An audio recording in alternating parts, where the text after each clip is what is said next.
नमस्कार दोस्तों, स्वागत है आपका हमारे YouTube चैनल पर। मैटर रामधारी गुप्ता खंड 2 से रहेगा। अभ्यास 7 है।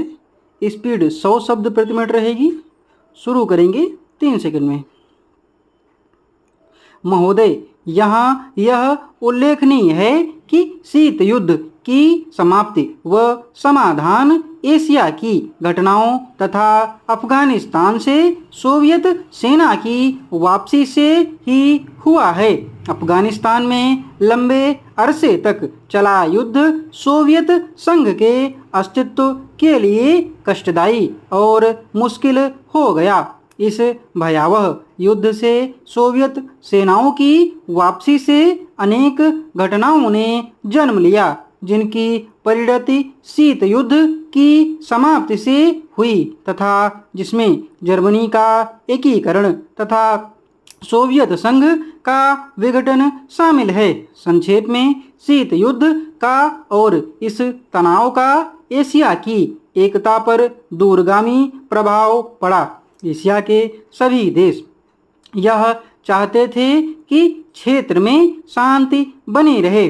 चीन और सोवियत संघ का सीमा विवाद, चीन और वियतनाम का झगड़ा और भारत व चीन का सीमा विवाद उस समय की परिस्थितियों को स्पष्ट करता है। इस तरह से पाकिस्तान पूरी तरह से थाईलैंड और फिलीपींस के साथ अमेरिका के खेमे में चला गया था। जापान अपने आर्थिक और व्यापारिक संबंधों के कारण पश्चिम के देशों में सामीप्य स्थापित कर रहा था। इसमें एशिया की एकता को एक नया धक्का लगा है, क्योंकि एशिया के देश अलग अलग खेमों में बट गए थे। 1960 के दशक में एक नया मोड़ आया, जब शीत युद्ध के समय में आसियान के नाम से एक नए गुट का प्रादुर्भाव हुआ।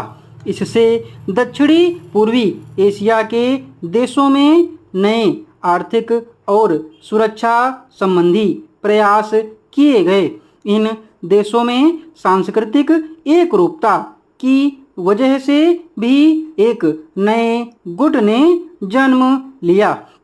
लेकिन यह कहना कठिन होगा कि इन दक्षिण पूर्वी एशियाई देशों से समूचे एशिया की पहचान या एकता बनाने में सहायता मिली है या उससे धक्का लगा है, क्योंकि इन देशों ने अपनी नीति बहुत स्पष्ट नहीं की और केवल अपने ही गुट के अंदर भूमिपुत्र नीति को जन्म दिया।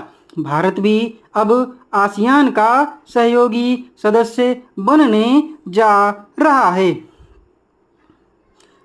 भारत की पहल से दक्षिण एशियाई सहयोग संगठन सार्क की स्थापना सन 1985 में की गई, जिसके फलस्वरूप पड़ोसी देशों के आपसी सहयोग के लिए ये नया वातावरण तैयार हुआ। यह प्रयास सनह सनह उपयोगी रूप लेता जा रहा है, जो एशिया की पहचान बनाने की ओर महत्वपूर्ण कदम है। व्यापार, निवेश, तकनीकी ज्ञान, संचार माध्यमों में बढ़ोतरी ने विश्व गांव के विचार को भी पैदा किया। बढ़ते हुए व्यापार, निवेश, संचार एवं विज्ञान की आधुनिक तकनीकों ने पूरी दुनिया में एक दूसरे पर निर्भर रहने के नए विचारों को जन्म दिया। अंग्रेजी भाषा, हॉलीवुड, कंप्यूटर्स और उपभोक्ता संस्कृति ने पूरे विश्व को प्रभावित किया, जिससे देशों में फासले कम हुए, संस्कृति और सभ्यता भी प्रभावित हुई। हो सकता है कि इसके अच्छे परिणाम न हों, ऐसी भी आशंका की जाती है। उदाहरणतः जापान दूसरे महायुद्ध तक अपनी संस्कृति और सभ्यता व संयुक्त परिवार जैसी आधारभूत सामाजिक मान्यताओं को केवल अपनाए हुए नहीं था, बल्कि उससे चिपटा हुआ था। लेकिन जापान जैसे सभ्यता वाले देश भी यूरोप के प्रभाव से बच नहीं सके।